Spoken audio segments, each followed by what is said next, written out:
Thank you very much for your time. Thank you, my brother. How you doing? Not bad at all. How are you? I'm also good. How is everything about life? Alhamdulillah. We appreciate life and we are very grateful to Almighty Allah for how far He has brought us. We are not doing bad at all. I remember having a conversation with your younger brother, Faisal, and he was telling me that growing up wasn't an easy one. Yeah, it wasn't. I mean, it wasn't at all. From the point of view that we wanted to do what we love most, what we had passion for, which is football. And our parents also wanted us to focus on the education. Yeah. So it was a conflict. We were expected to manage the two, marry them, and thank God we were able to do it. But it wasn't easy, to be honest. So how would you describe your... It wasn't easy, Muftara. It got to a time, I mean, you go play football, come back home, you'll be beaten. I mean, my mom was more or less like a school teacher. Yeah. Sometimes she welcome you home nicely. She wouldn't show you a sign of her anger. Yeah. She'll give you food. Then at midnight, she'll wake you up.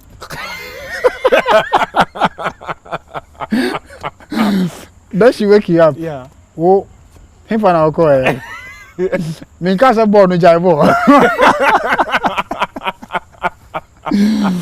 Jaibo don't go school. So she whip you. Actually, in the middle of the night. Yes, she does that because nobody will be there to rescue you. Sometimes during the day, the neighbors will be there to sympathize with you and to plead on your behalf. So sometimes she does it in the midnight. There's nobody there to help you. How did you cope? It was tough. It was tough. I mean, some would say we were stubborn at that time. Yeah. Yes, but in a way too, I think it was the passion that we had for the sport, the love that we had for the sport. We couldn't control it. It was inward. I mean, you just couldn't afford losing to go play football when it's time to play football. So most times we try to do our duties on time, just so you could get enough time to go play football. Sometimes you are at no fault. You've done your choice all right.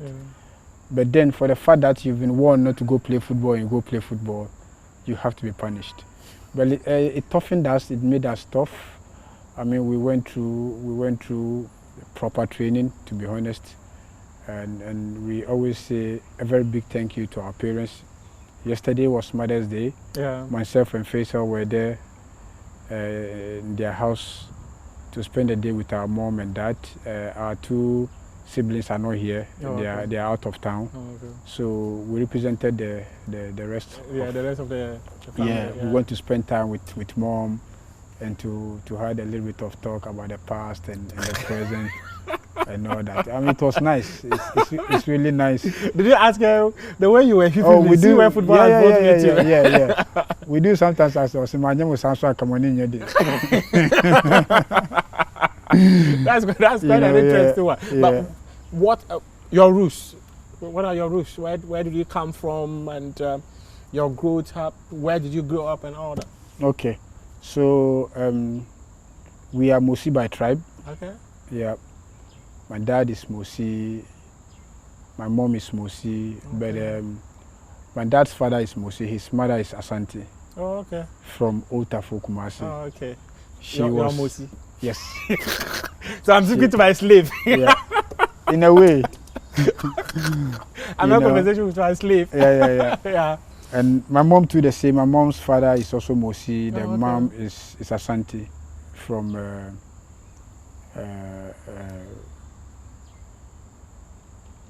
the district, Mansu district. Oh, okay. Mansu Mem. That's where she came from. Oh, okay. So we are, let's say, half no, you're Mosi. You're completely Mosi and half Asante. Yeah. So I was born in Kumasi. Faisal was born in Accra. Oh, okay. Yeah, I was born at Old Tafu, Kumasi. My dad used to work with state transport. Oh, okay. So he was transferred to Accra when I think I was about around 4 or 5 years. Oh, okay. So Faisal and our last born, they were born in Accra. Yeah. Oh, okay. So they are Accra Pickings. Yeah. They are Ganyobi. They are Ganyobi. So we had our elementary education. I started from Kumasi, but then majority of it was in Accra. Oh, okay. From the Teshin primary school, and then we left to Help Your Child Preparatory School. It was one of the best private schools at Teshin at the moment. Okay. Yeah. So from there I went to Teshin and West State GSS, and then to Prempeh College, to Kumasi Polytechnic, and then to now. And then to now. This big motion. No, no, but I understand a little bit, and it has always been a very big setback for me. I remember when we went to Burkina for the U20 AFCON. Oh, okay. And you know, our family name is Sawadogo. Oh, okay. Like if you mention Sawadogo, people know exactly where we come from. So one person saw that, and we went to buy meat. Me, Sule Muntari, Derek Boatin, and Razak Ibrahim. Yeah. We went to buy meat. We used to have this silly competition. Who is good at chopping meat? So myself, Sule Muntari, Derek sometimes, and Razak Ibrahim. But Sule was the best. Sule, he loves meat. He would beat all of you to that competition. Yeah. He really proved that he's Hausa man. He's Bauchi. He's Bauchi. So one guy tried to speak to me in Mosi, and I told him I don't understand Mosi. But I grab one or two words. Yeah. But it's not too late for me. I want to learn. Yeah. Because you're learning almost all the time. You are reading books and all that, so you can learn the Mosi too. I just said Yaoto. You didn't understand. I know. I understand Yaoto. I understand Yaoto. I can't speak Mosi myself. I'm a Mampusi, so So having a conversation with my sleep. So you see, this I won't talk. You won't talk. Getting to the end of our program, I have a word for you. What is that word? Say it now. I have a friend. He's called Idrisu. He's now based in UK. He used to be the circle chairman of Mamobi. Okay. He's also Mampusi. Okay. But for the sake of vice president, I just want to relax. See, I don't want to say much. The history between Moses and Mampusis, you know it very well. Yes, I know. So, do you admit that you are the slaves of Mampusis? Do you admit? No, I don't. Tell me, Yussif, sorry about that. Yussif, tell me pretty quick, where did you start your footballing career? It started, I think, I'll say in Kumasi, but I was young. Oh, okay. I say in Kumasi because when we were moving from Kumasi to Accra, my mom and my dad told me that I had a ball in my hand. Okay. When we were on the bus with state transport. Even though I was sleeping, I was dozing off, I never let the ball off. I held it all the way from Kumasi to Accra. You know, so but then I realized the potential when we were in Accra. From elementary school, primary school, I was made the captain of the school team at Help Your Child Preparatory School. When I came to Teshin West State JSS, I was made the captain. Prempeh College, I was made a captain. You've always been a captain. Kumasi Polytechnic, I was made a captain. And so I think I realized that potential seriously in Accra. And those were the days when my mom also was insisting that we should go to school. My mom and dad. My dad, because he was working with state transport, he was an international driver, so mostly he used to fly the route of Burkina, Ivory Coast, and Mali. So most times he's not at home. So the tough times were with mom. He would definitely leave an instruction. You thought it was mom who was doing it, but no. But when he's home too, I remember there was one time that I got the canes from him. And I can't forget that day. No, he doesn't like to beat children, but when he does, he's merciless. So, but how were you able to combine hiding to play football and education? Psychologically, how difficult was that? Yeah, it was difficult because I was brilliant at school, and I think it was the most reason why my parents wanted me to focus on that. I was very good at school, even right from the primary school to JSS to SS. I remember when I completed JSS, my dad's senior brother who was working with UN, I did 11 subjects, I had 11 ones. Wow. I did 12 subjects, I had 11 ones. 11 ones? Yes, and I had 2 in French. So you speak French? A little bit. Okay. Yeah, basics.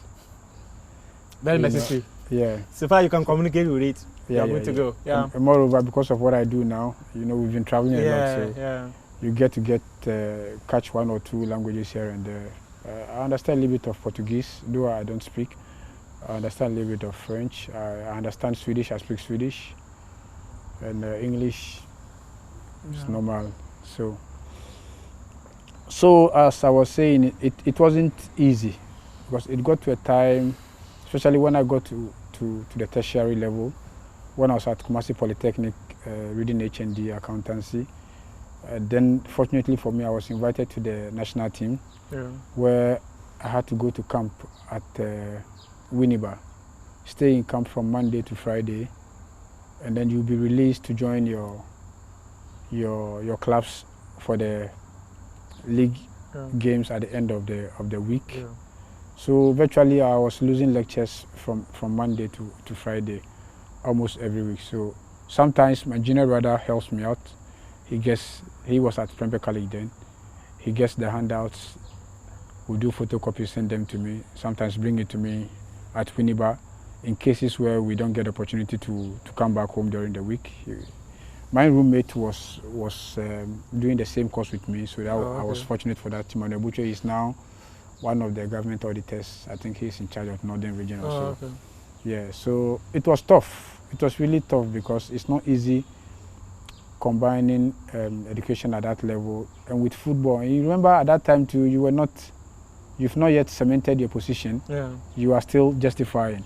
Week in, week out, players come, and week in, week out, players are dropped. So you need to focus and make sure that you deliver on the pitch, and at the same time you have quizzes to be doing. Yeah. So it wasn't easy. At a point when players are sleeping or we're supposed to rest, I'll wake up and be reading. I remember one time Joe Louis told me that, Masa, I had no school. Then he would just put it in a jovial way. Then they will just understand because they need to sleep. So I need to put off the light and then go to the common room downstairs at Winneba, stay there and read. I mean, those times, Coach Didi Dramani was a student at Winneba, and he was one of the guys who were encouraging us. Coach Afrani, may his soul rest in peace. Coach Afrani played an important role in my career. Why? Because before the team left to Ethiopia, that batch of U20, which I was part, I was a member. Afrani was supposed to take me to Ethiopia. Then I was supposed to do my final exams too at Poly. So I decided to defer the program just so I could go to Ethiopia for the U20 CHAN. Then Afrani told me no. And I should just pray for the team. We are going to qualify from Ethiopia and go to Argentina. When he comes back, he will invite me back. So had it not been Afrani, I might have deferred my program. And who knows, maybe I might not be able to as we speak. And who even know what would have happened when you go to Ethiopia? Yeah, as we speak, I have a deferred master's program whilst I was playing football in Sweden. Oh, wow. And I'm yet to complete. You have to go and complete it. We leave that one. No, you have to go and complete it. We leave that one. Your mom is watching. Hey. No, because maybe it's because I've diverted a little bit. I'm more into sports now. Recently, I completed the master's program in international sports law, because I've developed the interest in that field more. But with the accounting and finance, we'll go back to it. So when you were in Sweden, you were still in school? Yeah, I actually furthered my education in school. I did some courses before undertaking the master's program. FIFPro, the Players Union, they used to have this online education. So I had that with the University College of Nordsjælland in Denmark. We did tourism and hospitality management. I did that, and I did few courses with sports management worldwide in the US. It's also online. I did scouting with them. I did football administration or sports administration with them. I did two courses with them while still playing football. So, I mean, I had started that when I was here. So it wasn't that much difficult. Your life has been full of education. And we still continue to study. To learn. So talk to me. At what point would you say was the breakthrough from your mom insisting that, Yussif, you need to be in school, don't play football? When did you get that breakthrough? I got that breakthrough when I went to secondary school. Okay. When I went to Prempeh College. Then I was far from home. And then I think... Were you a boarding student? Yes, I was. Okay, no wonder. I was a boarding student. So the first years, it was me, Edward Osansa, who were able to make it into the first team. We went to meet the last batch of the old system. So it was the last batch of the Form 5s and the lower 6. Which year was this? It was in 2004. Okay. 2004. So we went to meet the last batch of the Form 5. No, not 2004. 1994. 1994. Yeah. Oh wow. Yeah, the last batch of the old system. Oh, okay. Yeah. So Edmond also and myself were the only first years who made it into the school team.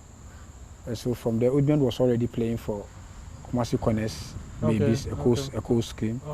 And before I left to school, I was also playing for a coast team here in Accra, Daily Stars. So Edmond introduced me to... But that one you were hiding to play? The one in the ground you were hiding Yeah. Even the Munchendi were all hiding to play. Sometimes they would come and beg my mom. My mom was a trader, so we used to help her trade. Oh, okay. Yeah, we used to help her. Even when I was in secondary school, I was still trading with my mom. Oh, okay. Yeah, she was selling foodstuffs and all these things. So you go to the market with her to sell and all that? Yeah. Oh, okay. Yeah, we were doing that. So sometimes, in order to be able for her to allow me to go play football, when I go, I sell quickly, come get another stuff, go sell them quickly, and then for the day or for the week. So what kind of foodstuff was she selling?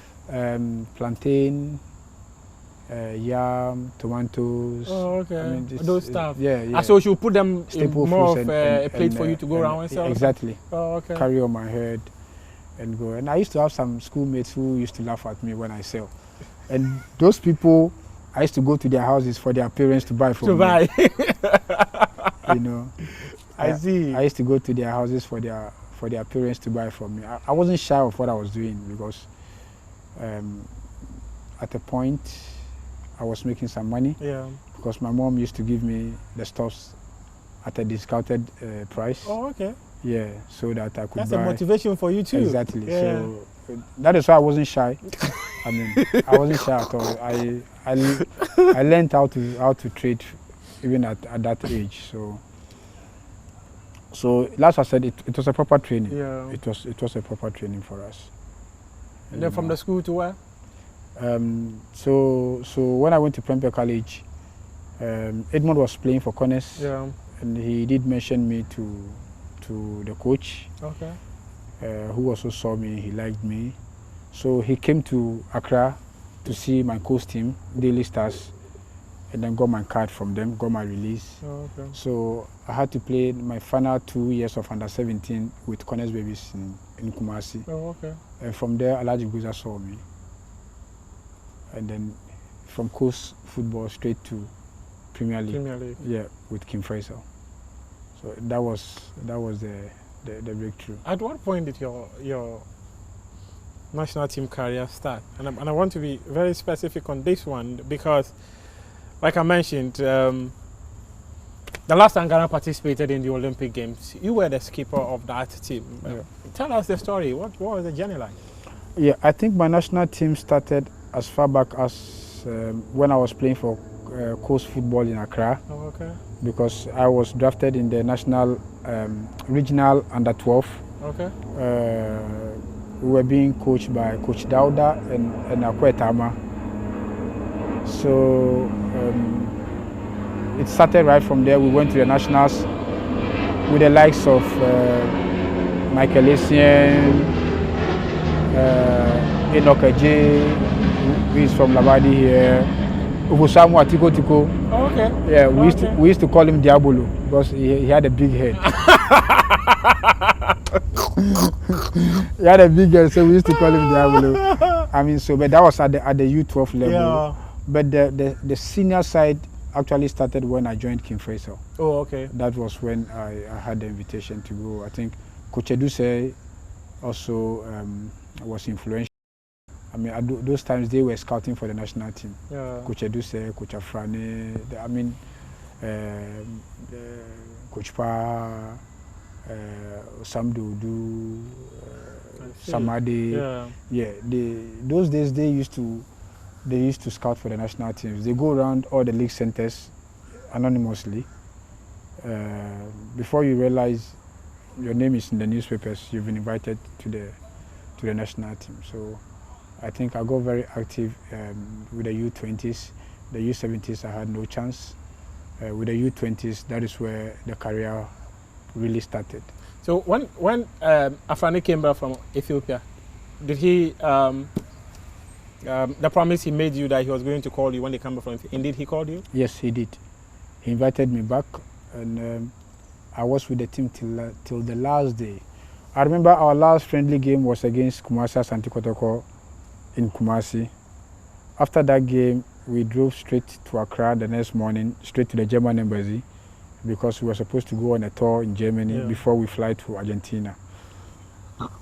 So the list was made, and we went to the German embassy to apply for our visas.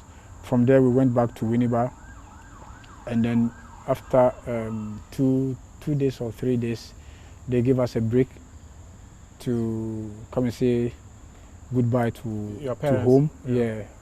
Because we were getting ready to go to Argentina. So after that, the day we were supposed to fly to Argentina, on our way from Winneba to the airport here, we got a message that Afrani said the ministry has asked him to go with 18 players and not 20 players. So I was one of the casualties, myself and I think Don Bote. So we were dressed with a team from Winneba. We came to the airport. So let's say we were dropped at the airport. But for me, it wasn't much of a problem. So I helped my friends. I packed their bags, checked them in, stayed till they departed to Germany.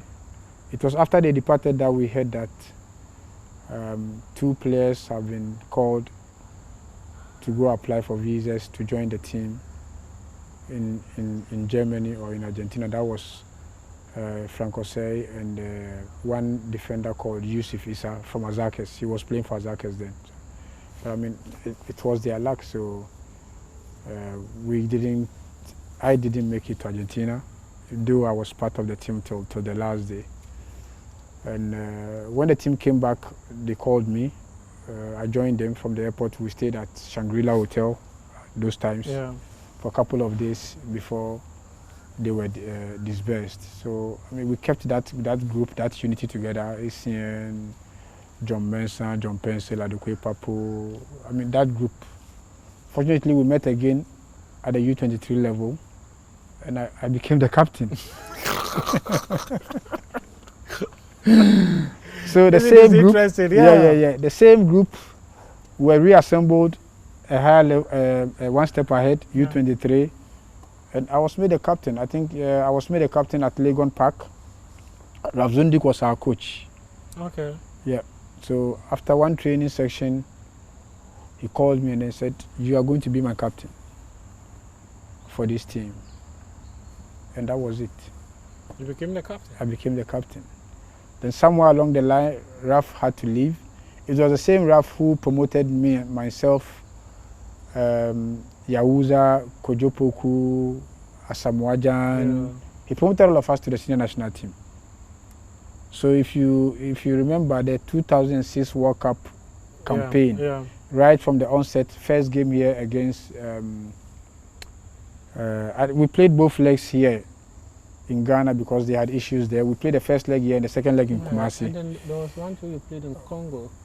Yeah. The 2006 World Cup qualifier. Yeah. Congo. Yeah, I was talking about the first. We had the prelims. Ah, the prelims. Yes. Okay, the prelims. Yes, we had the prelims first game here where I think we won by 6. So if you look at that squad, even today I saw somebody posted the picture. I think Sami Ajay posted the picture on the PFAG platform. If you look at the squad, we had about 5 or 6 local-based players in the team, and about 4 were starting players. Ahinduya started, Dombote started, Kojopoku played. Myself, I was on the bench, but I was in the team. Arukwe Papo, I think, then was playing for Israel. No, Papo was still here. He was a local player. And so we had about 6 local-based players in the team. Some of you was with Hazard. And about 4 were starting.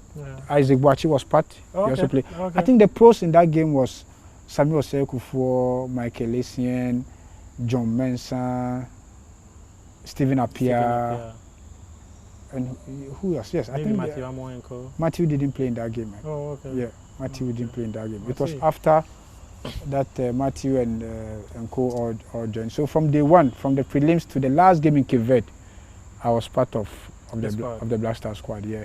But how was the feeling like? You get into the airport, only to become a casualty of you not going into the competition, to just return and go home. Yeah. To be honest, I felt sad, but it wasn't painful. I didn't know why, because if it was painful, I wouldn't have gathered the courage to be able to stay to help them check in their luggages. And Afrani, for once, he really loved me for that. He always used to use me as an example. Our team manager then was ex-player Willie Kuluche. He is currently a board member of Interallies. Till today, Willie Kuluche likes me because of that.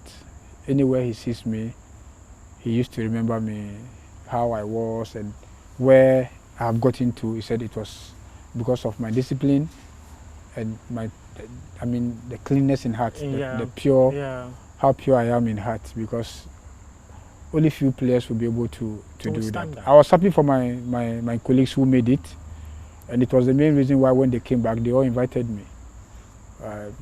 Asian and co, all of them. Some of them gave me money, and we kept the friendship till we met again at the Olympic level, where I also became their captain. Where you were their captain? Yeah, I also became the boss over there, and so that is life. I mean, there will be failures. Yeah. But we have to persevere. We have to determine. I mean, the fact that you failed once doesn't mean you fail forever. People are not lucky. They tried a couple of times before they succeed. Some succeed at the first trial, some at the second, others at the third. This is my interview, but I always, whenever I talk to players, I cite examples, and I use Michael Essien and Samuel Sekufo as examples whenever I get the opportunity to talk to players. Essien was one of the best players in our group, right from the U12 level, but he wasn't fortunate at the early stages. Essien went on trials upon trials upon trials without success. Not for the fact that he wasn't a good player, but for some external factors or reasons. Maybe he's too young. A club will say he's too young. Some will say they don't really need his position at that time, until the late Slightete, may he so rest in peace, offered him to Bastia for free. He told Bastia to take the boy for free for a year. If he's good enough, they can sit and negotiate. If he's not good, he should come back. Boom.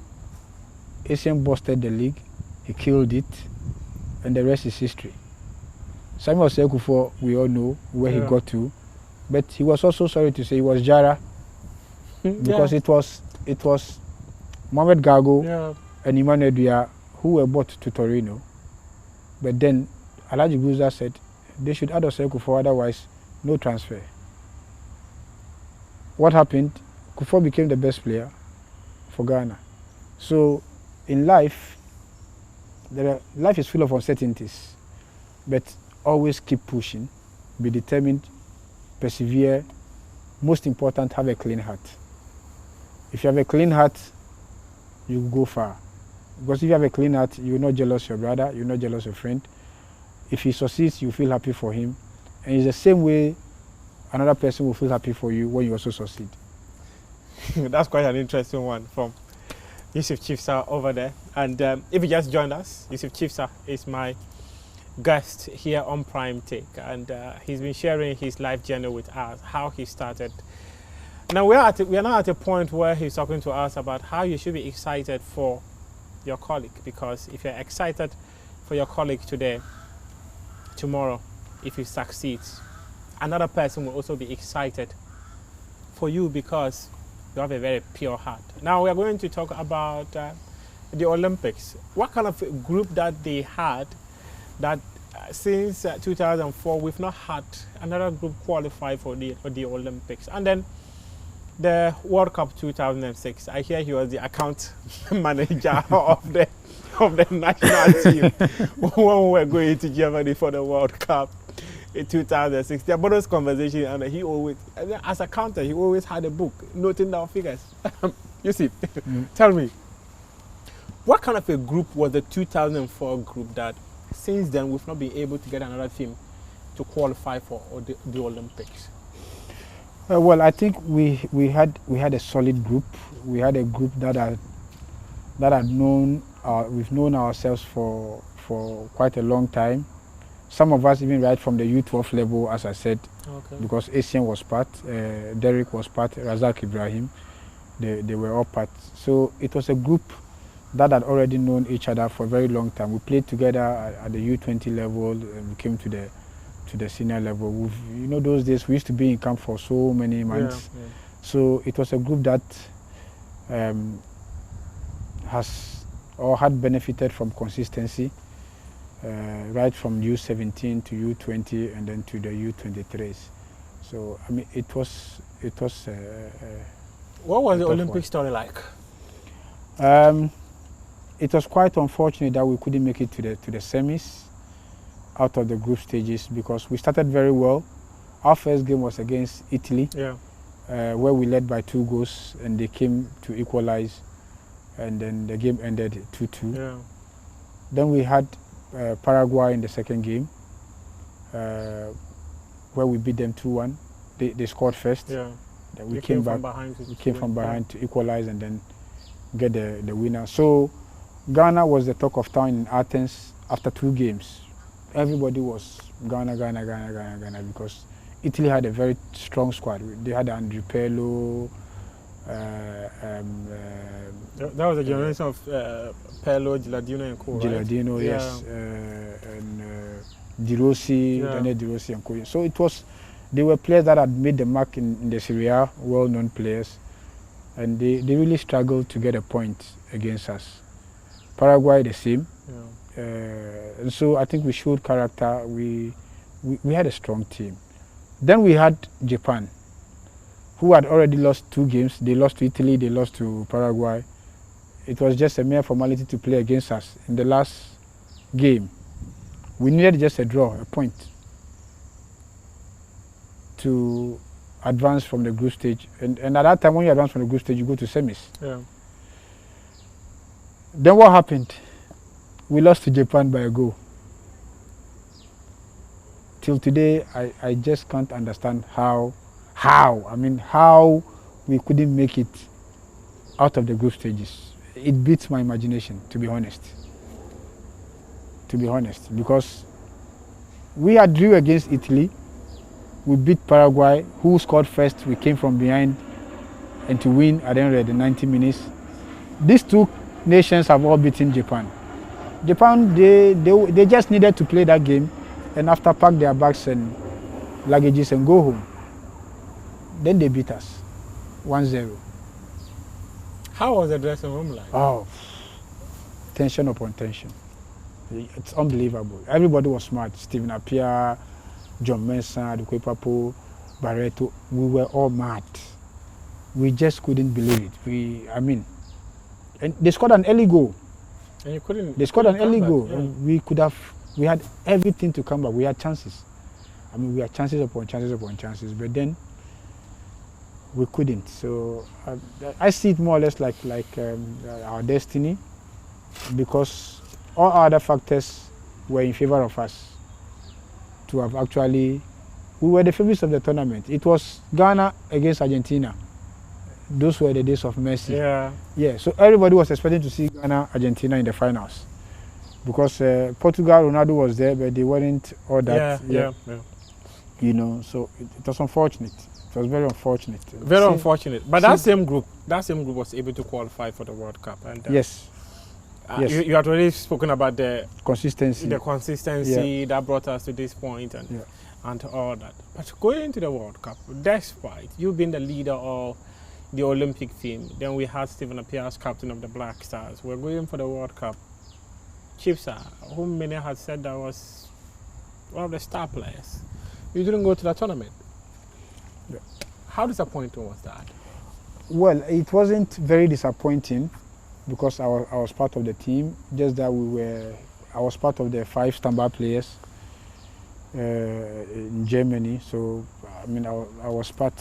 I was trained. We were training together and everything until the issue of the famous appearance fee came up, and they had to separate the 5 standby players from the 23 main squad. But before that, we were all together, same hotel, doing everything together, training together and all that. So even though I was not part of the 23, I had the privilege to be part of the World Cup team, to have that experience. I mean, I've already been to the Olympic Games. I saw how it is. Before the Olympic Games, I was at the All-African Games in Abuja. Yeah. So to be part of the team, just to have that privilege and that opportunity to be part, to experience the environment, the euphoria and everything, I mean, for me was a plus. As I've told you already, I'm someone that I don't like to regret.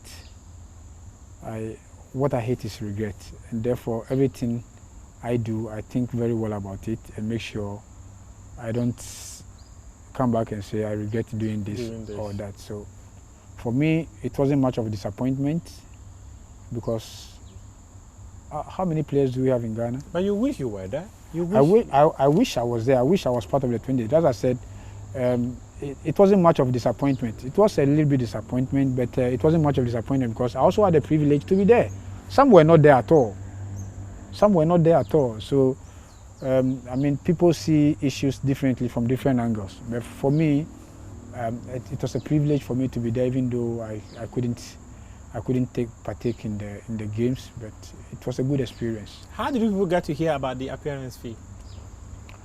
Well, it was through. Or should I even say, how did it all start? It was through researches and the news around and all that. We got to know that there is a financial package from FIFA to all nations that have qualified, and part of it needs to go to the playing body for appearing at the World Cup. So when the issue came up, it was at a meeting that we raised, because nobody has then mentioned about appearance fee. They only spoke about the bonus packages and all that. So we raised the issue of appearance fee, and it was like a shock to the management at that time. And they wanted to actually debate or defend that. So Stephen asked me, are you sure? I said, yes, Stephen, I'm very sure. So were you the one who went on the internet and got those details, or what happened? Yeah, we got it right there. So I mean, I told Stephen that he can cross-check from his playing mates in Italy who are with the Italian national team. Oh, okay. Otuado also did the same. He checked with his mates who are with the German national team, and they all confirmed that yes, there is something of that sort.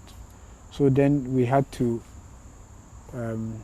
engage management to see how much they were offering us for that appearance fee. So forth and back, I think we settled for 50k USD, at that time.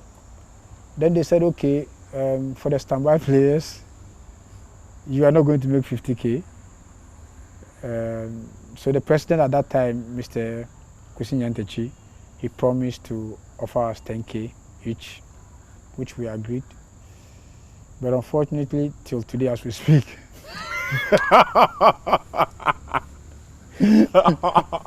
maybe it was just a promise made. Till today as we Promise made in speak, the air, it is still in the air. till today as we speak, none of us, I mean it was 5 of us, myself, Bafojan, Baba Mando, Philemon McCarthy, and Aziz Ansa. Yeah, the 5 of us. Till today. But did people follow up? Oh, yeah, at a point we did follow up, we made few calls. No, and to be honest, the president at that time confirmed, he accepted that, yeah, indeed, they did make that promise. Yeah. But the FA hasn't got money at that time. Yeah. Whenever they get money, they will pay. So that has been the story till today. They do agree and remember, they accept that they made that promise and they still stand by it, but there are no funds. So whenever but the we've still been to like two, 3 more World Cups, they still don't have more.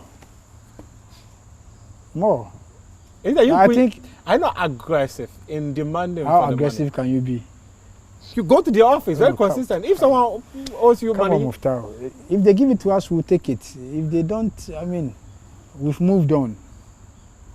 I think everybody has moved on. Aziz Ansar has moved on. Baba Mando has moved on. Bafojan has moved on. Myself, I've moved on.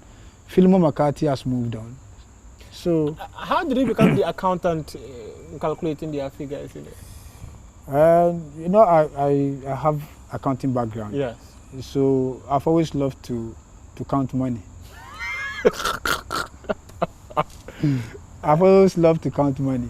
Even my wife can testify to that. But yeah, I love to count money. Yeah. So yeah, at that time we just had to do what we needed to do with the leadership of the team, Stephen Appiah and the rest. So I mean, Stephen Appiah, Ole Lekinson, John Mensah. Yeah. We just had to do what we needed to do. Before, yeah. So. But when you were playing the qualifiers for the World Cup, were there bonuses? Were people paid bonuses? Yeah, there were bonuses. How much? I think at that time it was $1,000 and $2,000 bonuses for winning a game. And then there was a qualification bonus that was prorated. Oh, okay. Per the number of games that you played during the qualification. So that captured every player who at a point was part of the team or had a game or 2 games. So I think almost every player who participated in the qualifiers, 1 or 2 games, any of the games, also benefited from the from the qualification. Then that's a massive plus. Yeah. Then it is something that can still even be done now. Yeah, you participate in the qualifiers. The FA did well at that time. They made sure every player, even if you came for just a game, you benefited from the qualification bonus. That's a good one. Yeah. But even before in the national team, you had gone to Asante Kotoko, right? Yeah. How did you get to Kotoko? Yeah, me going to Kotoko was, you know, Kotoko, it's a traditional club. They had their traditions and values. Those days, or during our days, you can only play for Kotoko when you've excelled or you've really established yourself in the local league. You know, either with any of the let's say the feeder teams of Heart of Oak and Kotoko. Exactly. You know, not only the feeder teams, because both clubs were snatching players from each other. So, but all that I'm trying to say is, Kotoko were going in for players that have announced their presence, the players that have established themselves in the league. Within the league. Because it is a club that always wants to win. Kotoko wants to win. They are like the Milan clubs, AC and Inter Milan. They always want to win. those were the days where they were playing with matured players. Yeah. Things are changing. So I had played for King Faisal for 3 seasons. Wow. Yeah, and that is how come Kotoko showed interest in me. Like I said, Kotoko were poaching players from other clubs, players that have succeeded, players that have made it, have made success with other clubs. Just as they poached Stephen Odro from RTU, Aziz Ansah from Olympus, Franco Sef from King Faisal, Nana Hindia from King Faisal, Nana Frimpong from King Faisal, Nana India from Ash Gold, Godfrey Reba from BA. You know, so every player that was at Kotoko at that time had already made a mark from another club. You know, so it's like putting stars together to form a formidable team. So when we came, I mean, that year, we almost went unbeaten. It was out of Lions who beat us. Yeah. But when we went to their home grounds, and we won the league after 10 years when Kotoko have not. That was under Abdulrazak, right? Yes. Yeah. Under Coach Razak. So that is how come I ended up at Kotoko. I mean, that was those days. To come to Kotoko, you should excel in your club, and then House of Kotoko. Before I came to Kotoko, House of Folk wanted me. Oh, really? Yeah. They actually transported me from Kumasi to Accra. Did you take their money? No, I never took their money. And there is one story I'll say. I'll just exclude names because some are in higher positions now. Yeah. But I just want to say this as an advice to the current players. Recently, we've been hearing stories, issues about betting and bribery and all that. These issues, especially bribery, has been there since before us and at our time and now. But you see, one thing with the bribery is, if you are not self-disciplined, you might think you are enriching yourself for your pocket, but it is going to cost you dearly. I know playmates that have suffered, their career suffered because of bribery allegations. When I was at King Faisal, we had a game against House of Folk. Then there was a rumor that some players have been bribed. So Alhaji Guza, one of the best administrators in our football, forget about his educational background. If Alhaji had higher education, trust me, he would have been one of the best administrators because the man was intelligent, highly intelligent. You know what Alhaji did? Alhaji called one of the players. I'm not going to mention names. He called one of the players. Those days it was this stationary phone booth. Yeah. He called him, went with him to the phone booth, and called an official of House of Folk. Alhaji told him, "Kachire ni say sika no wunya bi. Sika na omo achama players no. Wunya bi." So this player told the official that, "Boss, Mati say ni na sika no menya bi o. Osi o hunwe asumesi hu Voilà. Alhaji Guza say, "Voilà, me a mafia chairman." Me man can't just say me a mafia chairman. Before that, I was with the U20. They had approached me in Kumasi. I said no to them. They followed me to Winneba. I said no to them. They came again to Winneba. I said no to them. Then I reported the case to Coach Eduse, who was our national team coach. Which people were chasing you that way? Is it a football club? Yes. I reported them to officials of which club? I won't tell you the club. I won't tell you the club. I reported them to our But is a club in the Ghana Premier League? Ghana Premier League. Okay. I reported them to the national team coach. Then I called Alhaji and told Alhaji that this is what is happening. And Alhaji said, "When they come again, take the money and give it to Coach Eduse, or bring it to me when you come to come."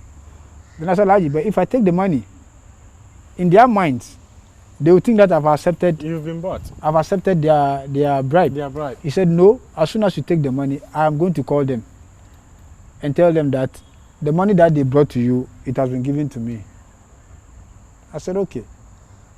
So, lo and behold, they came again. That was a day before we were going to break. It was Thursday. We usually go on break on Friday. Oh, okay. So we join our clubs. By Saturday, you are there. Sunday is the game. So, the money was in the polythene bag. I don't know how much it is because I never opened it. I took the money, gave it to Coach Eduse, showed it to him. Then I called Alaji, told Alaji. So Alaji called the chairman of the club and he said, the money that you sent to my player in Winneba, I've been informed. I have the money with me. So don't ever think that the player is going to do what you asked him to do. So they called me. They said, but why did you do this? We told you. I said, yes, I did that because I've told you a couple of times, number of times, that I am not going to accept this. Because as we speak now, if Asofok wants me, or if Kotoko wants me, or if Ashgold wants me, any of these clubs I will go to. So if I take bribe from any of these clubs, do you think they will look for my services? They will never. They will never do it. Do you still recall the official who gave you the money? Yes, I know all of them. And they are all alive. I know all of them. I just don't want to mention names, as I said. So the rumors within our game of football that there's indeed bribery. Let me finish my story. That same club, at the end of that season, they came chasing me. After the whole incident, do you think if I had taken the money and played to their games or rules, do you think they would have come for me? They wouldn't have even made an attempt to come for me. But they came up and I went to Kotoko. I chose where I wanted to play. So this is our own interview, but I'm sure some players will be watching. And from the office of the PFAG, we've been advising players on these issues. It seems day in, day out, we hear stories about betting, bribery, allegations here and there, here and there, here and there. But of course, if you are not a thief, and somebody says you are a thief, why should you go and steal? To vindicate the person. So I'm sure if the person or the people you are referring to, if they watch this interview, they will know exactly the story you're sharing. 100%. They know themselves. You understand? So the upcoming players should be very, very careful. Any official, any club official who approaches you with a bribe doesn't like you. He wants your downfall. He doesn't want you to succeed. That same person will never ever bring you to his club. Never. Forget. Because so what it means is that if someone approaches you, you can deliberately lose for his team too. Of course. But if I've been able to patronize you, where is the guarantee that somebody cannot patronize you when you are playing for me? It's your character. And that game, that particular game I'm speaking about, those of our mates who were compromised, their careers went finish. Their careers were dead. I'll have to speak to Alaji Griza on this Alaji show. Griza came to the camp Saturday night. He came with Quran, he came with Bible. And he asked everybody to swear. And some refused. Griza brought the Quran and the Bible and asked them to swear. When you are a Christian, you swear with the Bible. When you are a Muslim, you swear with the Quran. Some didn't even raise their hand. He said, oh yeah, there are one player, JB Dankwa. Say, JB, Christian woman unsa, Muslim woman unsa. We are there. We so boost we are doing. JB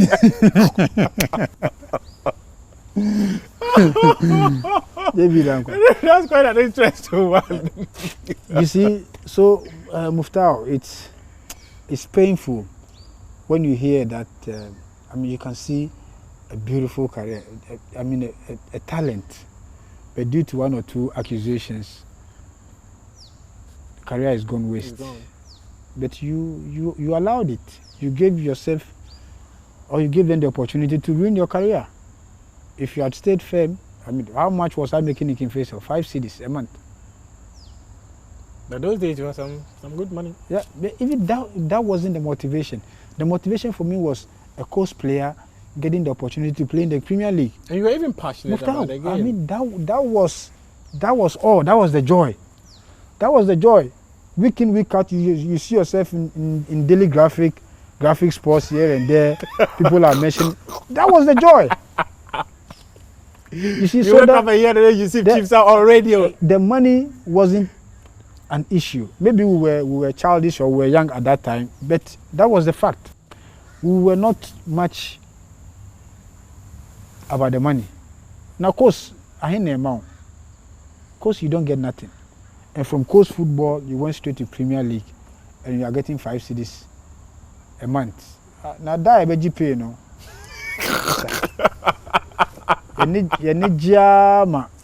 You see, but things have changed. Yeah.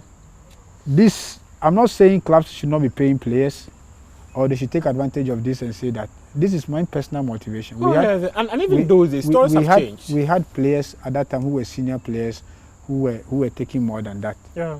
You know, so you need to set goals and objectives for yourself from where you're coming from. Yeah. You need to make sure that you are not the same as the other person. But within Kotoko, you never heard anything about bribery and all that? No. I mean, how can you bribe a Kotoko player? Kotoko? Huge. A big club, like the Real Madrid of Ghana. How can you bribe a Kotoko player? It's impossible. Okay. Can you imagine, I was earning 5 cedis at Kinfesel. I went to Kotoko and they were giving me 100 cedis. 1 million at that time. What? I was like, Ogboro. The boss is in Did town. you call your mother to tell your mother that I'm taking 1 million Ghana? The Nigerian will tell you. Those times, 1 million or 100 Ghana today was... Yes, it was massive. Was really big money. Really good money. Yeah, I can imagine that. That's a sign-on fee. And, I mean, we don't even ask for the salaries. Because the gift we were getting from the fans, from the supporters. Yeah, people actually say this. Unbelievable. Look, when we come to camp, yeah, we go to camp on Friday or maybe Saturday. Before you go back to camp, because we are used to, everybody comes with a big bag. Maybe you have just 2 pair of boots, your shin pads, and your toilet bag. Yeah. But a big one, because Circle 9 will come with Lucozade. Circle 20 will come with Milo. Circle 5 will come with energy drinks. Before you go home, it's like you've gone to the supermarket to shop. Your bag is full with provisions. And as for calling cards, the MTN scratch card, yeah, and the Fanokwa. And the Fanokwa. Wow. Trust me. They were just coming in just like that. And because we were winning. Yeah. And therefore, if we go into a game, first half, and there is no goal, when we come back to the dressing room, we challenge ourselves. But if you get a goal and you miss it, you will pay us our bonus. Yes? Joe Henrich introduced that thing. Who? Joe Henrich, our captain. Joe Henrich, okay. Yes. He and Ayindua, they used to challenge each other. Ayindua, hey, I say, them ball no, any bonus, and I'm making bonus or who. Then Ayindua also tell him they also my share, I'm making bonus or who. So it got to a time, whoever lets us down, you will pay. In a way, you will pay. This is a way of motivating the group, right? Yet Miko half time. The coaches will not even talk. Because, among ourselves, we know what we've been getting. We know what we get from the fans when we win games. And so we can't afford to lose those monies that we were getting. Chastela. For 18 la banana sikano. Ya mama ne de gu one atenetene mu. Tenetene mu ne akambo ne akenkan ne ache. It got to a time we were not going to the 18 anymore. We go to the corporate bodies. Your custom Bank of Ghana, your ECG. Your 3 offices are your pong. You are prompt for the day. Kofi Ako rested. Really? Yes. Me, I went to Roman Hill to go buy carpet for my room. Yeah. Or the chair me. Woolen carpet. Pa. For free. Or that's why I do two care mama. You got a pot of water? Yes. So you see, this is how sweet Kotoko was. Or how sweet Kotoko can be. Wow. Because all they needed was win. Just win. Yes. All they needed was win. And unfortunately, you let them down in the Confederation Cup final. Unfortunately. But at least we got to the final, the maiden edition of the tournament. Yeah, we got to the final, and it's been the painful defeat I've ever encountered in my career. It's been the most painful one to lose against Accra Suffolk. Because I remember the first leg here. Yes, yeah. Which ended in a draw. And then 2005 was the second leg. Also in draw. That time I had come to Accra, also a draw. You know, you lost the penalty shooter. Yeah. And in both games, we had the opportunity to kill the game within the 90 minutes. We should have killed the game in 90 minutes. You know, it's just like the Athens one. Yeah. It still beats my imagination. I mean, there is no excuse. We can never have any excuse for not winning the Confederation Cup. Maybe it's destiny. But as for excuse, we have no excuse. You had the quality to be Yeah. We had everything. We had the day. We played better than House of Folk. We scored first, they equalized. There again, we scored, they equalized. So, I mean, we have no excuse, to be honest. You went to Europe. At what point did you get to Europe? I went to Europe after 2006 World Cup. An agent took me to France after Brazil beat us. He was the agent of John Pencil. Oh, okay. His name is Jackie Moyal. He's a French Jewish guy. So he took me to Rennes. I trained 3 days. You know, it was getting to the end of the transfer window. It was August. So I trained for 3 days. The 4th day they showed interest. I made them call Kotoko. It was I think Jarvis Pipra was part of the administration then. Oh, okay. So I gave them the number of Jarvis. They called him, and they couldn't reach agreement with management. So there wasn't much time. They were going on the preseason. They had wanted to go with me, so I had to come back. So when I came back, I think I decided that I've seen it all within the local scene. Yeah. It was time to actually move on. So before then, too, I'd gotten a scholarship from the US, Carl Baptist University. Oh, okay. So I decided to go further my education, since I've seen it all in the local scene. Yeah. 3 years with King Faisal, 3 years with Kotoko. It was during the 4th year that I left. So I've seen it all. So I told the management of Kotoko that actually my contract was also coming to an end. Oh, okay. So I told them I'm not renewing the contract. And I want to go further my education in the US, in the States. They tried to convince me. Now Bant Mahene, he was the chairman. The chairman then. Yeah, together with the IMC members. They tried to at least convince me. I told them no. So not knowing there was an offer already from Israel. Oh, okay. Yeah, that was on the table, but they didn't also want to let me go. Oh, okay. Because it was a loan with an option to buy. Oh, a loan of $50,000 with an option to buy for $200,000. Oh, okay. So then Kesben decided that, okay, if that is the case, if he doesn't want to play anymore in Ghana, he wants to go steady, and there is this offer, why not let him go? So the Israeli window, you know, it extends a little bit further than the Central European one. So their window was still open. They agreed terms. So Coach Afani was then our coach. Okay. when we were playing in the CAF Champions League. 2006, 2007 Champions League. Yeah. Yeah. We went to Egypt against Al Ahly. yes. I remember, and you took 4. Yes. So that was I was not supposed to even go to that game. Oh, okay. But then the Israeli club said, okay, I can join the team, and then from there they will fly me to to Israel. Oh, okay. So after that game, I didn't come back. From Cairo, I flew to Israel, to Tel Aviv. Then went to sign my contract over there. That was my gateway to Europe. Oh, okay.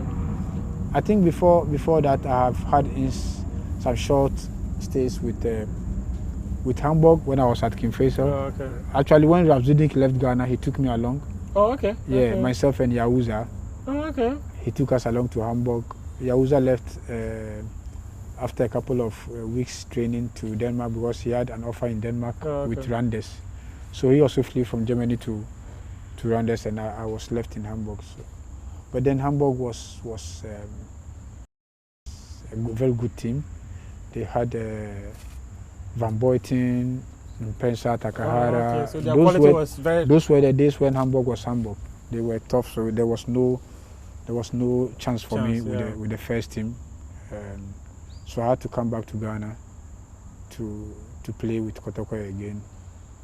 And then during the last friendly game before the World Cup 2006, we played against Stuttgart in Germany.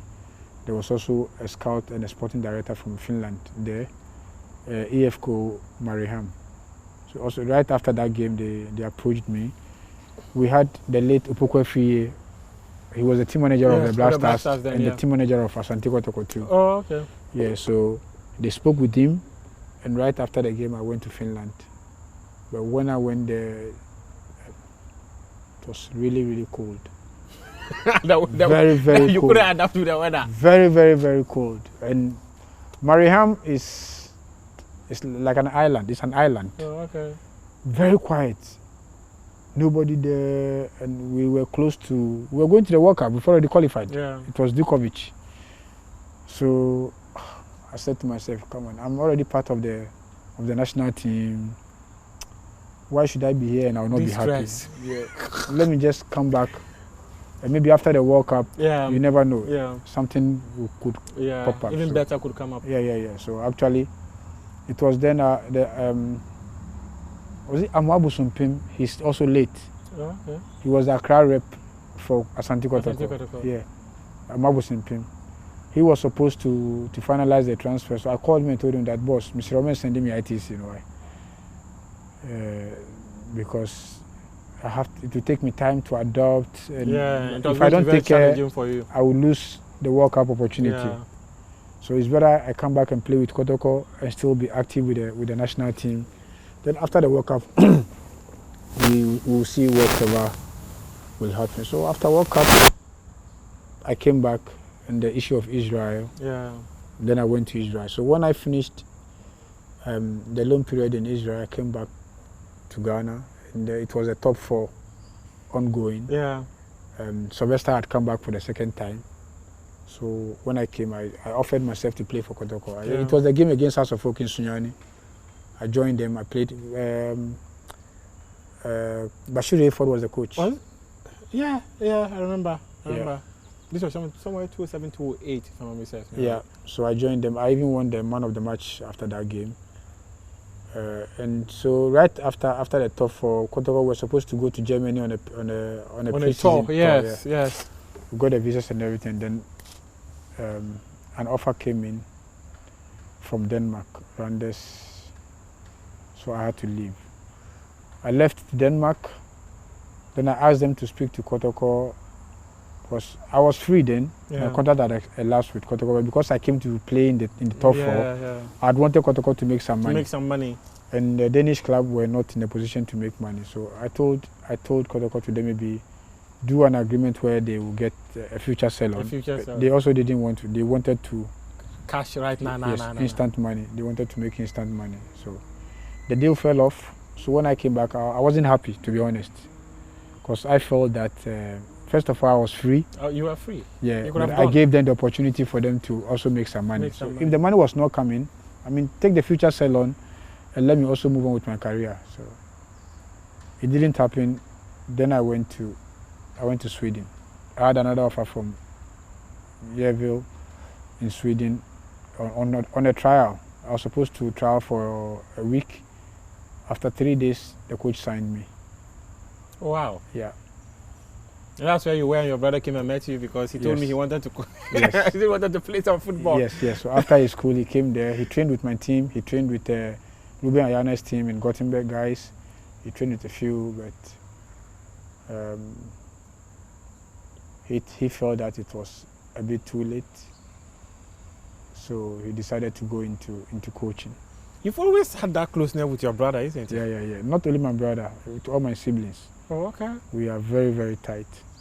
I see. So at what point, in fact, let me rephrase the question. Many of your mates, some get into coaching. There are others who also choose the option of getting into administration. What influenced your decision not to get into coaching? Because your brother is a coach. Yeah, I have never loved coaching. And I'll tell you why.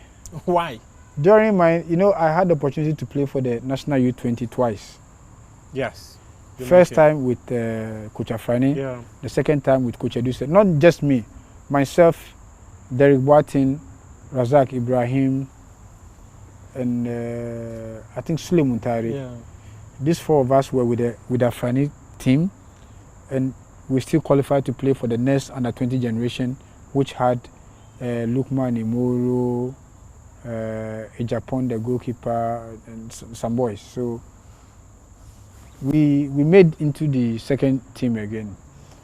But during the Afrani time, we had a game here against Algeria. We really struggled to beat them. It was tough, very, very tough. I think we won by a goal. And if you saw the way they treated Afrani, may he so rest in peace. Here, Accra Sports Stadium, they were throwing bottles of water, insulting him. I turned and looked at them. I started the game. I came out in the second half around 70, 75 minutes. So I was on the bench. I saw the way they were Treating the coach. treating him, insulting him, throwing bottles and things like that. I said, me, I will never be a coach. That's where you gave up. I would never ever be a coach. Because you go through insults whilst playing. Yeah. And to become a coach too, they want to No insult insult you. you. And they will insult your family, your kids. It was just too much for me to take. So I never had the appetite for coaching, but I've always loved to work with football. Yeah. Yeah. I mean, I did scouting. Okay. I told you I did courses. Yeah, and yeah. I can really scout. Because at a point, I had a scouting agreement with Stuttgart. Oh, okay. I was scouting for Stuttgart for almost about 3 years. Wow. Yes, I was a secret scout for Stuttgart. I write my scouting And reports. you sent players? And all the players that I recommended during my scouting engagement with Stuttgart, all the players, none of them is in Ghana. Majority of them are playing for the senior national team now. But when I was scouting, when I was doing the scouting report, they were local-based players. Joseph Pencil was one. I saw that boy in the Tema youth game at Tema. And you know, when you do professional scouting, you don't scout player over a game. You don't finalize your decision over a game. You have to watch him over and over again. You even have to go watch him at his training grounds to see his attitude and mentality. At training. Because scouting is not only about the skill on the field. Yeah. It entails a lot. We have something we call the 4 corners of professional scouting or international scouting. Attitude is one. You know, so you need to have an idea. Broaden your scope about the player. Exactly. You need to have an idea what kind of attitude, because the attitude makes the difference. It tells you if this player can develop. You see, scouting is all about projection. seeing a talent and projecting into the future where this talent will be over a certain number of years. That is all about scouting.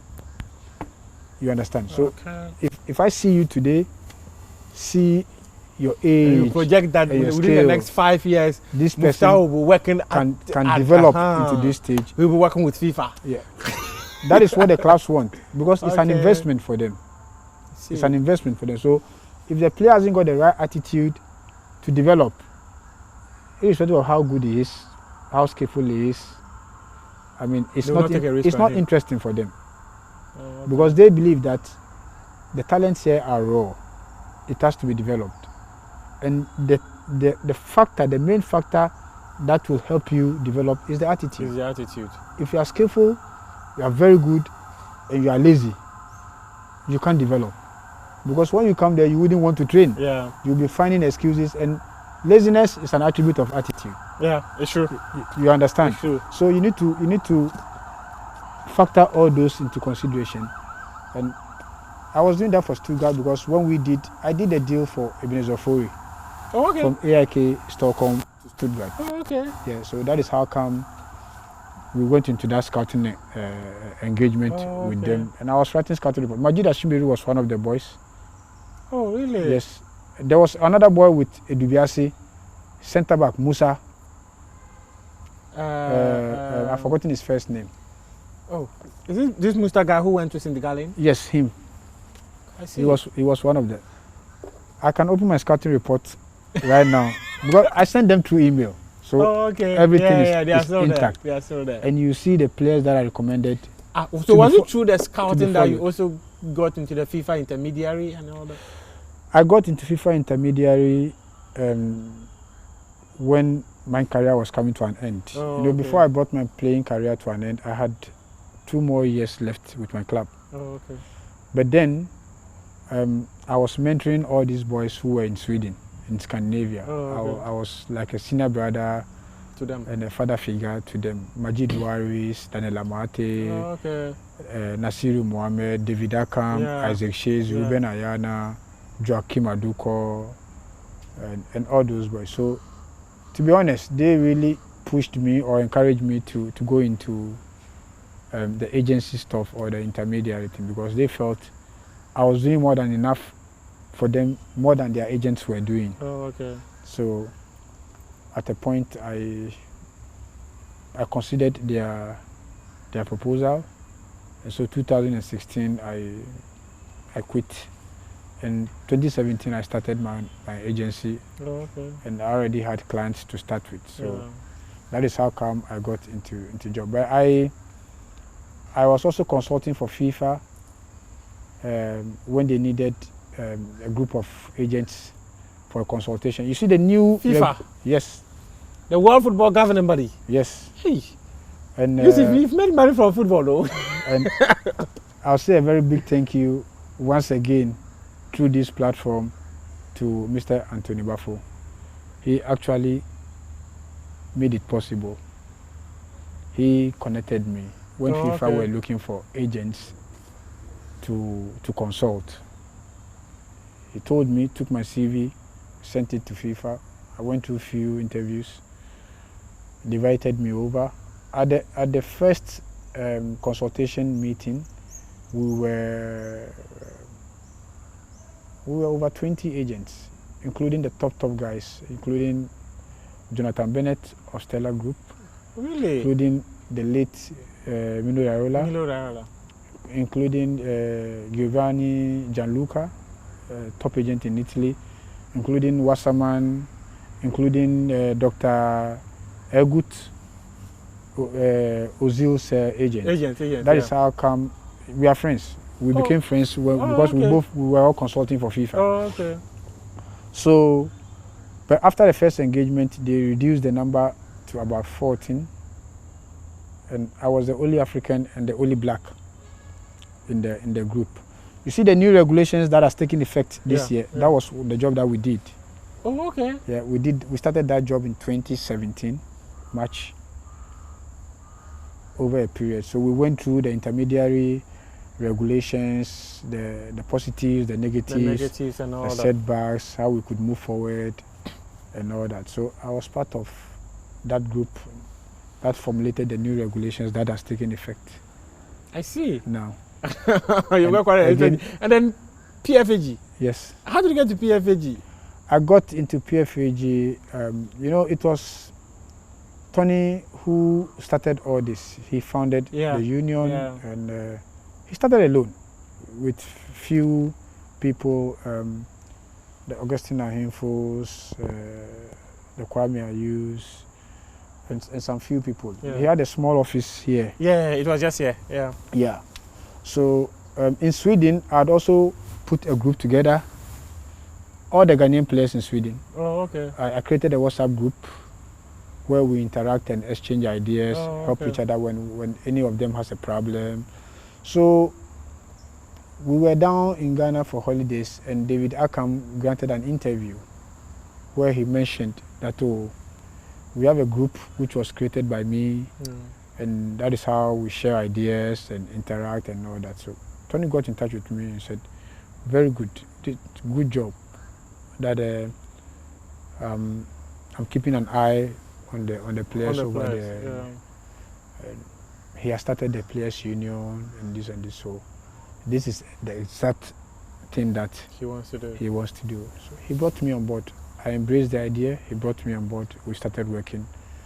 Then to a point, he decided to make me the head of player relations. And here we are today, still working. Here you are today, still working. I have two quick final questions to ask because my time is running out. There are people who say that, looking at PFAG, an institution that represents the interests of football, there could be a possible candidate that could pop up one day leading Ghana football as president of the Ghana Football Association. Is there a possibility of such? And do you have such ambitions? There is a possibility of such because ex-footballers or former footballers are still investing in football. They are still following football. They still have the passion in football. They work with football. So as for the possibility, we cannot rule it out entirely. I cannot speak for anybody, but I'm trying to generalize everything. As long as ex-footballers are still involved in football and they have the passion and there could be the possibility that one day one former footballer would pop up to lead the association. But then we also have to know that if you want to become an FA president, there's a procedure that you need to follow. You can't just wake up one day and say you want to become an FA president just because you're a former footballer or just because you've played football before. The football is a sport governed by rules and regulations. The football house over there has its own constitution and statutes. So if any person, any ex-footballer, former footballer has the ambition or wants to lead the association sometime in the future, then the person might as well start learning or start preparing him or herself as to how to become an FA president. You know, it's not an easy task. It's not. I mean, it requires more than just being a former footballer.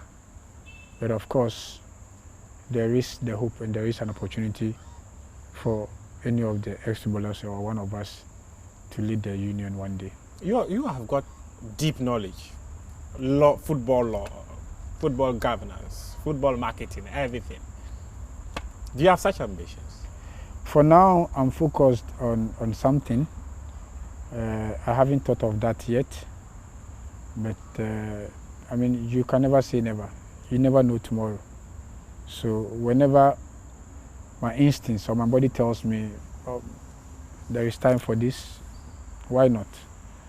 But for now, I'm focused. On something? What is that thing? With the PFAG. Okay. And I'm a licensed agent. So I'm focused with what I do now. I have a group of young players under me. These young guys have entrusted their career into my hands. It's a huge responsibility. I have to make sure I don't abuse that. I have to make sure I do a good job so that tomorrow when they become somebody, they'll be able to mention my name as some of the players already do now. So that is what I'm really focused on now. I said that was my final two questions, but you mentioned something that's very interesting for me. You've worked with Daniel Amathe. You took him to Leicester City. Considering his season so far, would he stay at Leicester City, or you think there's a possibility to consider his future beyond Leicester City? It depends. It depends because the contract is coming to an end, and for me, he has the negotiation power, and so we'll see how it goes. But one thing I can tell you for a fact is he loves to stay in the UK. He loves the English Premier League. But you can never tell. Sometimes certain offers come across board, you can't refuse. So are there discussions on renewing the contract? There has been discussions, but it's not close yet. Amathe wants to take a decision at the end of the season. Okay. Yeah. So, but he loves the English Premier League, and probably he might stay in the English Premier League, either with Leicester or a different club. But again, like I said, sometimes certain offers come your way that you can't refuse. So, about 24 players were sanctioned by the Ghana Football Association. You who went to CAS through your mother body, FIFA Pro. Where are we with that case? I think we had a hearing last month. We did the hearing here. The players came to our boardroom. The FA was also represented by their lawyer, now Odufole. We also had our lawyers from FIFA Pro who represented us. And so now we are just waiting for the verdict from the arbitrators. It means that we are close to finalizing the Oh yeah. We are. I mean, since hearing has been done, it's close to finalizing. We're just waiting for what the final decision is going to be. But based on what you heard, are you positive that the careers of these footballers will continue? Yeah, we are positive because we think there wasn't enough evidence against the players. But again, we also wouldn't want to speak much since the verdict is not out. Yeah. That is why even after the hearing, we've not made any comments or we've not spoken about it. So I think I'm the first person to hear that the hearing has taken place. Yeah. Mufta is very good with the exclusives, you know that. so let's wait patiently and see how it goes. But the good thing is all the players had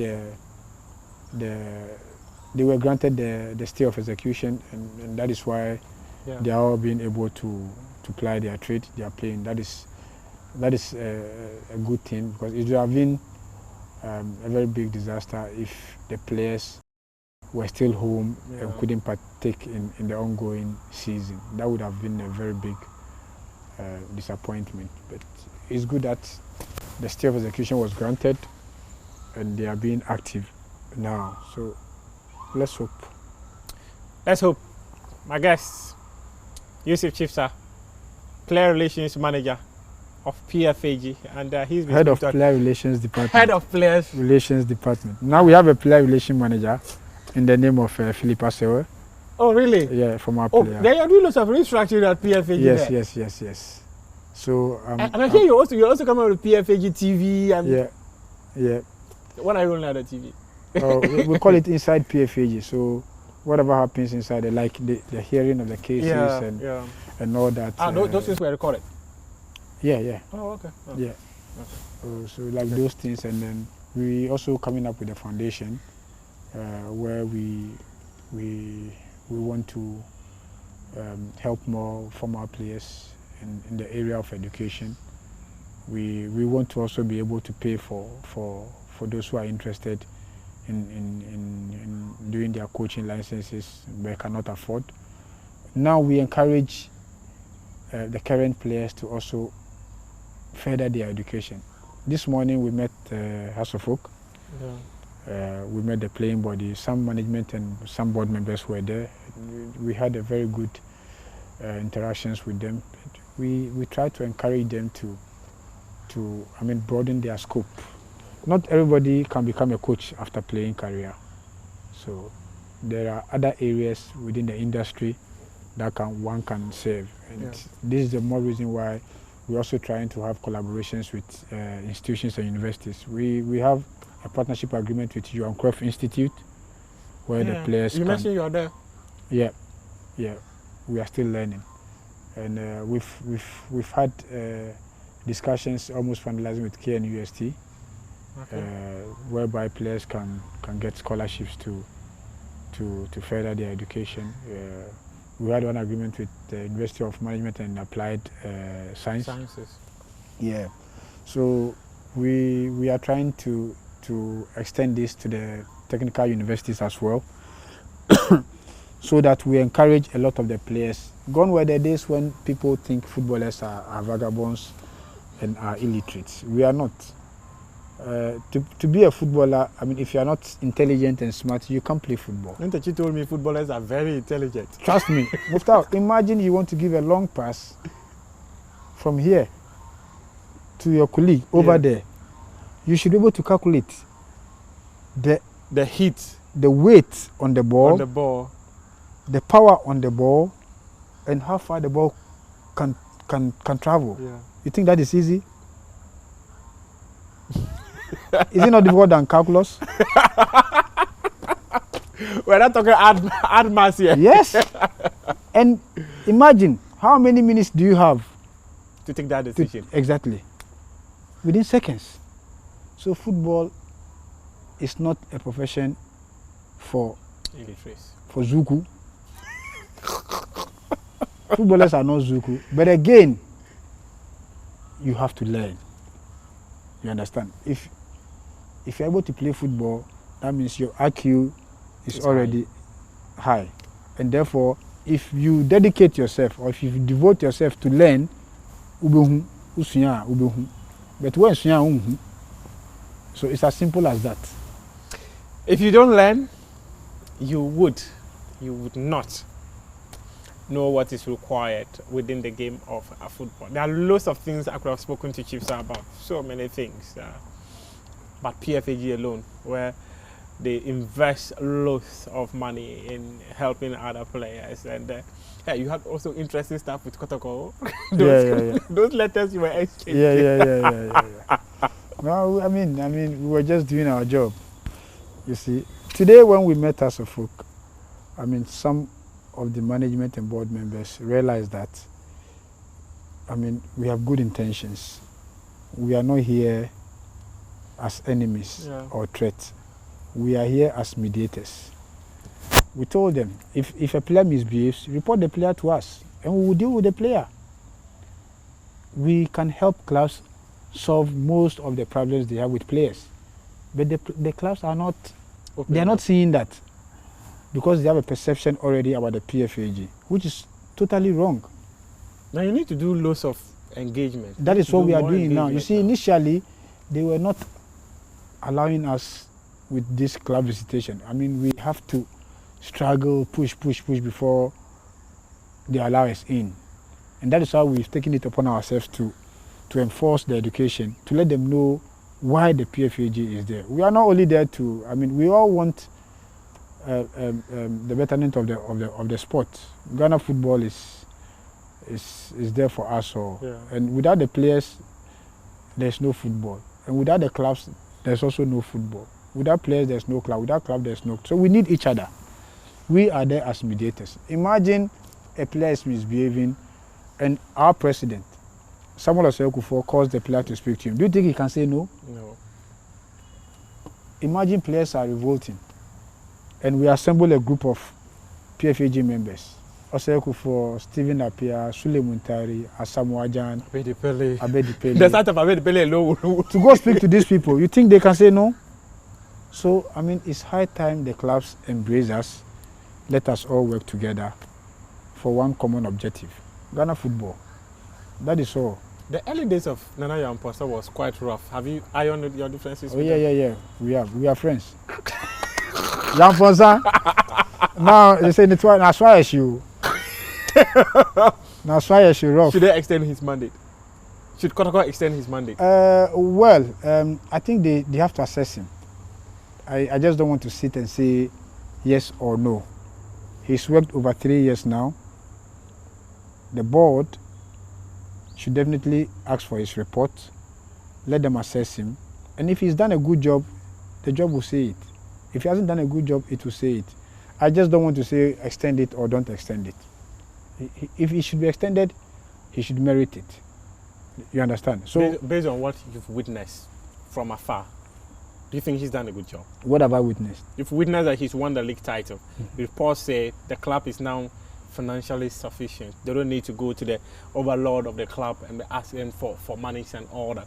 If you were the owner of Kotoko and you hire someone who is able to come in and bring money to run the club and don't come to you to ask for money, the person wins a league title for you within 3 years, would you rate that as a success and want him to continue or not? Yes, that should be a success. Because in the past, Kotoko as a club has been financed by either the executive chairman or we've not been able to generate internal funds from the club. Yeah. So if what you are saying is the fact that he's been able to do that, he's won the league, he's done that, why not? It's a success. But like I said, let the board assess him. When they assess him and they establish the fact that he's done that, then why not? He should continue. Continuity is good for everyone. I mean, like I told you, 2006 World Cup group had been in touch over a certain number of years. Yeah. When we went to the Olympic Games, we've been in touch over a certain number of years. And look at the under-20s who won the World Cup.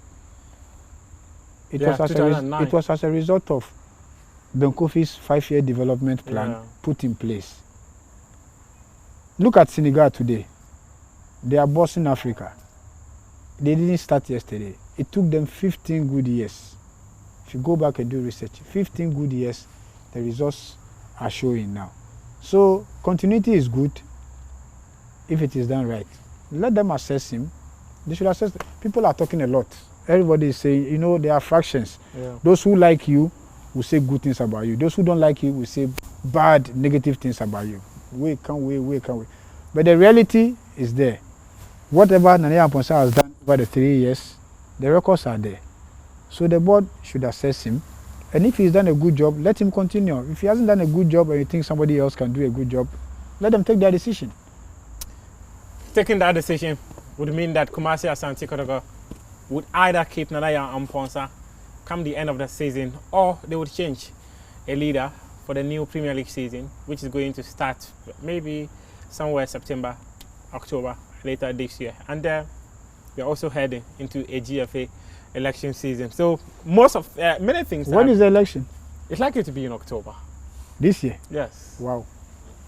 You want to contest? Oh no.